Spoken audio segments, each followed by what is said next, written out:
संसद के मॉनसून सत्र की शुरुआत के साथ ही राजधानी दिल्ली में सियासी हलचल तेज हो गई है। एक तरफ सीजेपी का संसद मार्च है तो दूसरी तरफ अनशन पर बैठे सोनम वांगचुक की 3 बड़ी शर्तें और इन सबके बीच दिल्ली में हाई अलर्ट। अगले 3 मिनट में बताते हैं कि इस पूरे घटनाक्रम की हर अपडेट क्या है। सबसे पहले बात करते हैं सोनम वांगचुक की। अनशन पर बैठे जलवायु कार्यकर्ता सोनम वांगचुक ने ऐलान किया है कि 20 जुलाई को अपना अनशन खत्म करेंगे, लेकिन इसके लिए उन्होंने सरकार और राजनीतिक दलों के सामने 3 शर्तें रखी हैं।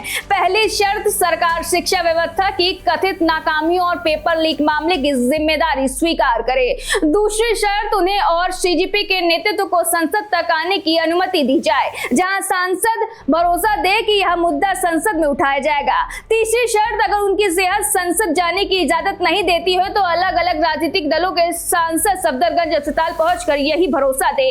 वांगचुक के आरोप लगाया है कि उन्हें अस्पताल में गैर कानूनी तरीके से नजरबंद रखा गया है और उनकी आवाजाही व बातचीत की आजादी पर भी रोक लगाई गई है। इस बीच उनकी सेहत को लेकर सफदरगंज अस्पताल ने नया मेडिकल बुलेटिन जारी किया है। अस्पताल के मुताबिक उनकी हालात फिलहाल स्थिर है और बेड पैरामीटर में हल्का सुधार दर्ज किया गया है।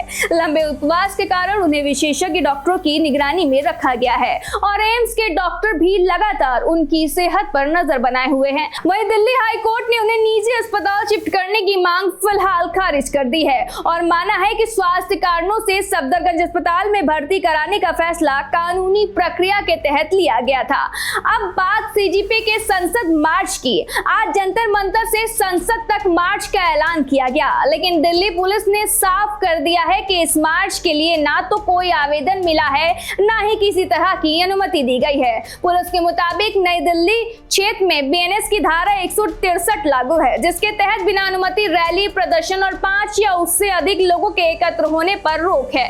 पुलिस ने चेतावनी दी है कि नियमों का उल्लंघन करने वालों के खिलाफ सख्त कानूनी कार्रवाई की जाएगी। इसी को देखते हुए राजधानी के वीवीआईपी इलाके में सुरक्षा व्यवस्था अभूतपूर्व कर दी गई है। 5000 से ज्यादा पुलिसकर्मी पैरामिलिट्री फोर्स तैनात किए गए हैं। विजय चौक, सांसद मार्च, इंडिया गेट, राष्ट्रपति भवन, प्रधानमंत्री और गृह मंत्री के आवास के आसपास बैरिकेटिंग, वाटर कैनर और दंगा विरोधी वाहन तैनात किए गए हैं। मेट्रो स्टेशनों और प्रमुख अस्पतालों को भी हाई अलर्ट पर रखा गया है। अब सबकी नजर इस बात पर है कि क्या संसद मार्च तय कार्यक्रम के मुताबिक हो पाएगा। क्या सोनम वांगचुक की तीनों शर्तों पर सरकार या राजनीतिक दलों की ओर से कोई प्रतिक्रिया आएगी और क्या मॉनसून सत्र में यह मुद्दा जोर और शोर से उठेगा। इन सभी बड़ी खबरों पर हमारी लगातार नजर बनी हुई है।